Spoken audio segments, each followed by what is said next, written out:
Hi hello welcome to Suman TV. నేను మీ Roshan. So ప్రస్తుతం మనతో పాటు ఉన్నారు చాలా స్పెషల్ గెస్ట్ అని చెప్పుకోవచ్చు అనమాట. ఎన్నో పర్యాయాలు మంత్రిగా చేసి అండ్ ముఖ్యమంత్రిగా చేసిన నాదెండ్ల భాస్కర్ రావు గారు మనతో పాటు ఉన్నారు. ఆయనతో మాట్లాడేద్దాం. సో ఎలక్షన్స్ తర్వాత ఆయన ఇచ్చే ఫస్ట్ ఇంటర్వ్యూ కాబట్టి అసలు ఏం మాట్లాడతారో అనేది చాలా మంది ఎక్సైటెడ్గా వెయిట్ చేస్తున్నారు ఈ ఇంటర్వ్యూ కోసం. సో నాదెండ్ల భాస్కర్ రావు గారు నమస్తే. నమస్కారం అండి. సో సార్ ఫస్ట్ నేను అడగాల్సిన క్వశ్చన్ ఏంటి అంటే 90 సంవత్సరాలు వచ్చినాయి మీకు, ఇంత హెల్దీగా ఉన్నారు, హ్యాపీగా ఉన్నారు. ఇప్పటికి 5-6 కిలోమీటర్స్ వాకింగ్ చేస్తారు, వ్యాయామం చేస్తారు, ఇంకా కుదిరితే జిమ్ కూడా చేసుకుంటారు. ఇంత హెల్దీగా ఉంటారు కదా, ఏం ఫుడ్ తీసుకుంటారు మీరు అసలుకి? ఫుడ్ మామూలు అండి. నేను ఇదివరకు గ్రామంలో ఏం తినేవాడినో ఇక్కడ కూడా అదే తింటాను. ఏం తినేవాళ్ళు? లీడర్గా కూడా అంతే, కాయగూరలు చక్కగా, మజ్జిగ, పెరుగు, మామిడికాయ పచ్చడి అలాంటిది నంచుకోవడానికి. Same habits, village habits. Okay. అయితే నాకు ఈ సిగరెట్లు కానీ ఇతరత్ర అలవాట్లు కానీ నాకు లేవు. ఓకే. నేను గృహస్థుడిగా ఉన్నప్పుడు కూడా ఏకపత్ని వరుతుడు. నేను ఎప్పుడు కూడా పరాయి ఆడవాళ్ళ మీద వ్యామోహం కానీ అలాంటి పనులు ఎప్పుడు చేయలేదు. అంత డిసిప్లిన్డ్ లైఫ్ మొట్టమొదటి నుంచి కూడా. కనుక ఆ గ్రామ వాతావరణం నుంచి వచ్చిన పెద్దవాళ్ళు నేర్పిన ఆ అలవాట్లే కంటిన్యూ చేశాం. ఇక్కడ నేను 53లో వచ్చాను ఒకసారి, అంటే ఆంధ్రప్రదేశ్ కాకముందు. 55 నుంచి 57 దాకా ఇక్కడ BA చదివాను నేను హైదరాబాద్ చదివి అప్పటికి 50 మనకి ఇది వచ్చింది, ఏదో ఆంధ్ర తెలంగాణ కలిసిపోయింది. తర్వాత నేను హైకోర్టులో ప్లీడర్ చేశాను. నేను ఇక్కడ ఉస్మానియాలోనే చదువుకున్నాను, ఉస్మానియాలోనే నా ప్లీడర్గా కూడా ట్రైనింగు, తర్వాత శుభ్రంగా హైకోర్టులో ప్రాక్టీస్.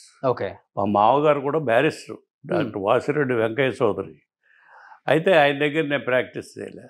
నేను నేర్చుకుంది నరసరాజు గారు అని అడ్వకేట్ జనరల్ ఉండేవాడు, ఆయన దగ్గర పెట్టాను. నన్ను ఆయన దగ్గర నేర్చుకున్నాక నా అంతా నేనే ప్రొఫెషన్ స్టార్ట్ చేసినా నాకు ఈ ప్రొఫెషన్ మీద పెద్ద ఏంటో చిన్నప్పుడు పెద్ద ఇంట్రెస్ట్ లేదు.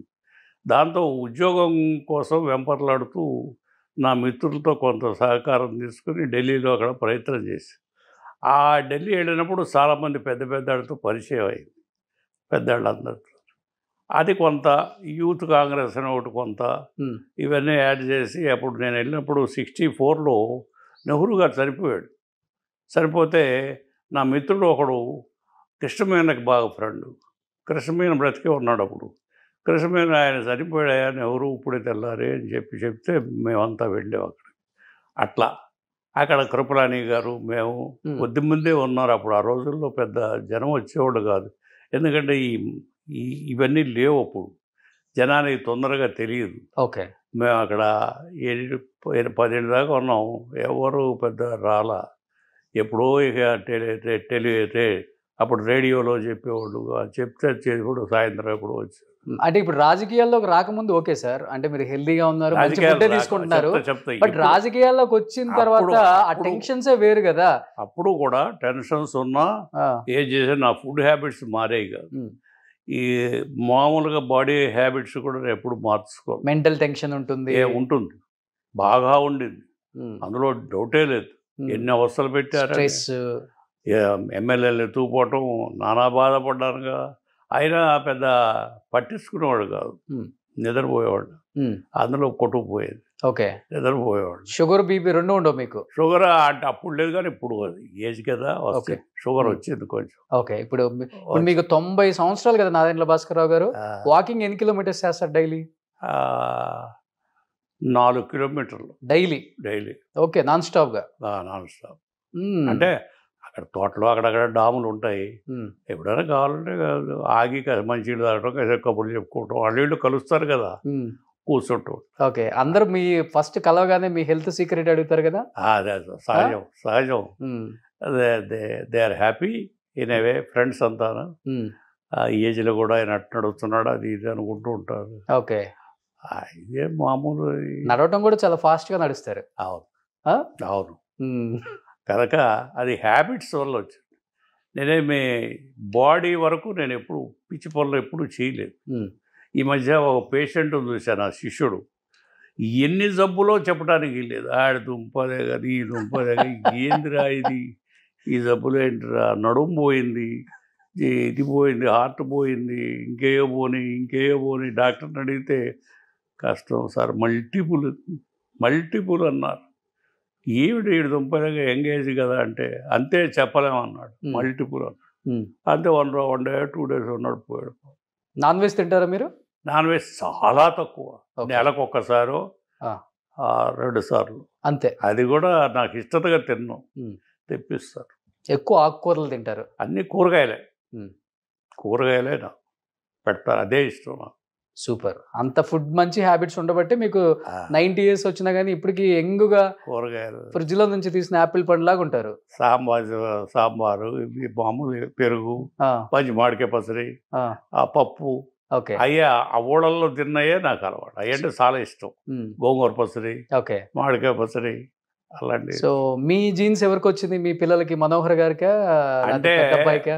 వాళ్ళ పిల్లలు ఇక్కడ సిటీలో పుట్టారు, ఇక్కడే పుట్టారు, హైదరాబాద్. వాళ్ళ జీవితం, వాళ్ళ పుట్టినప్పుడు ఎంతో ఖర్చో తెలుసా? 100 రూపాయలు. ఇప్పుడు పుట్టుక ఎంత తెలుసా? 1,00,000 మినిమం. డెలివరీకి 1,00,000. అప్పుడు 100 రూపాయలు చేసి జనానా హాస్పిటల్, ఈ హాస్పిటల్స్ ఏమి లేవు అప్పుడు. జనానా హాస్పిటల్ అని హైకోర్టు పక్కన ఉండేది. 100 రూపాయలు అన్నీ, మేము వెళ్ళటానికి రావటానికి అన్ని ఖర్చులతోనూ అట్లా. అంత చీప్ లైఫ్, హాయిగా ఉండేది హైదరాబాద్.